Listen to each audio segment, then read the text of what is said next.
Welcome to Ultimate DIY, where you learn to be your own handyman. And today we're going to replace some mortar in this old brick wall.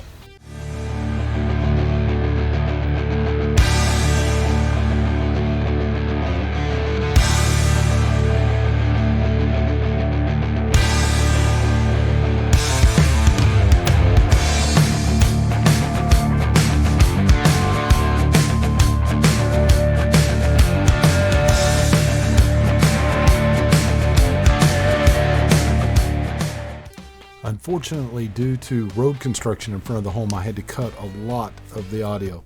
So if you look at this wall, you're going to notice it has a lot of cracks all over it. It's an extremely old wall.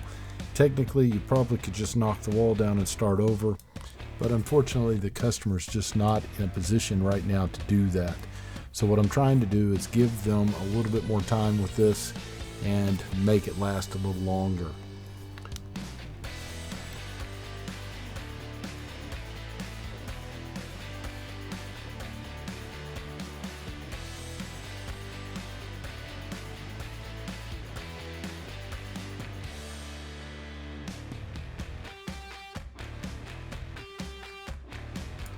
So the very first thing you're going to have to do in a situation like this is you're going to have to mix up some mortar. Now the mortar that I'm using is a good outdoor brick mortar. You have mortar that you use inside in like a shower bathroom area, and then you're going to also have mortar for outside. The one thing to keep in mind with this mortar is that it is extremely strong. The alkalines in it will eat your hands, so you need to make sure you're wearing good gloves. I would also recommend, if you're doing a lot of this, to be sure you have a respirator on, just to make sure that you're not breathing in a lot of the dust. Now I'm just using a power mixer here, mixing it up, and the thing that I'm looking for is a consistency more like a peanut butter. Honestly, when I did this one, I probably could have made it a little bit drier than I did, but it still managed to work. You'll see about down by my foot is the actual red dye that I'm going to use. I'm going to pick the dye up, I'm going to squirt some of it inside, and that gives the mortar that reddish tint. Now it's going to end up a little darker when I do it today, but it will fade out over the next few months. And by the way, this is just the first of a two-part repair on this fence. I just wanted to show you the basics of how I do it. But I will get most of it filled in, and then I'll wait till it dries really good for a month or two, and then I'll come back and I'll put a second coat over everything.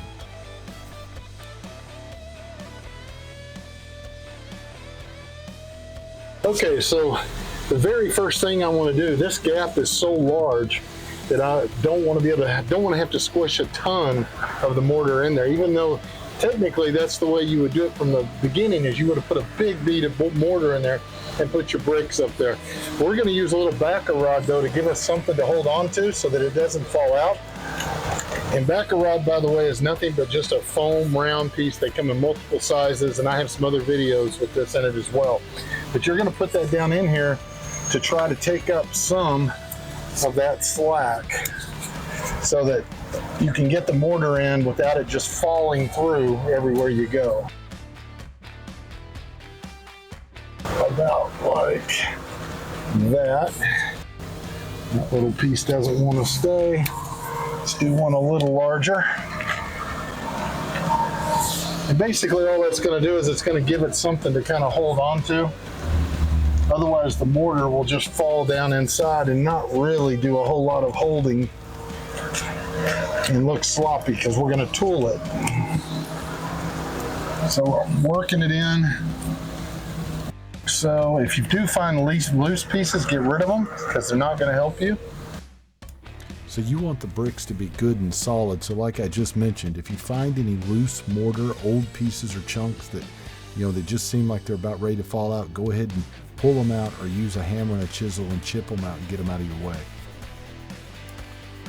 So now all you need to do is start using a good heavy-duty scraper and a gloved hand and start packing everything in between the bricks. You want to make sure that you have no air gaps left in here, or else it'll just chip and fall out on you at a later time. You'll come back after all this is done and use a sponge and clean everything off so that it doesn't stain up the bricks.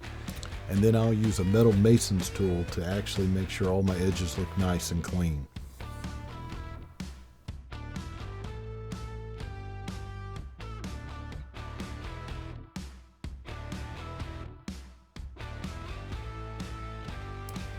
just an extremely tedious, time-consuming project.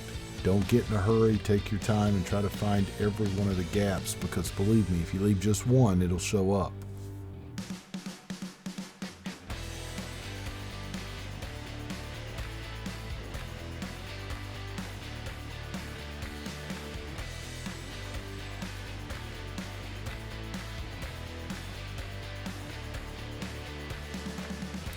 Here I'm using the metal mason's tool to go ahead and clean up all the edges and make everything look nice and crisp.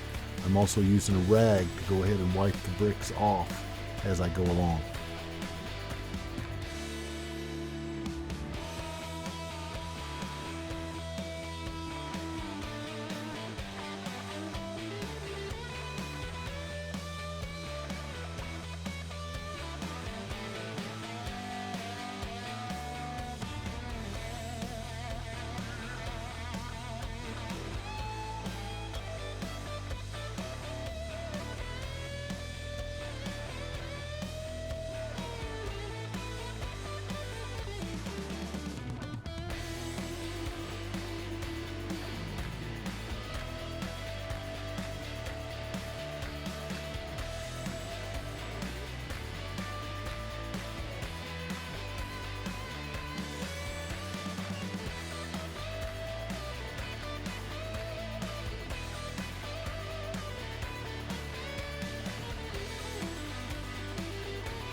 So I've filled in all the big holes and the gaps on this trip, and in a couple of months, like I said earlier in the video, I'll come back and I'll do another final coat and just make everything look really nice. But all I have to do now is just use my rag, go around and clean everything up the best that I can to make sure that the bricks do not stain. So that's all there is to it. It's not too hard. If you have cracks in your bricks on the side of your home, on walls like this, even walkways going up to your house, this is all you really need to do to fill them back in. Now, if you really want it solid, you're going to have to take the wall down or take the bricks completely out. In this case, this worked very well. So I hope you got a little something out of this video, and if you did, be sure you hit that like button. If you got any comments, be sure you leave those. That helps the channel grow. If you're not a subscriber, please consider subscribing and hit that little bell notification so you know about all the upcoming videos as I release them. I do appreciate you guys watching, and we'll catch you guys on the next one.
scars.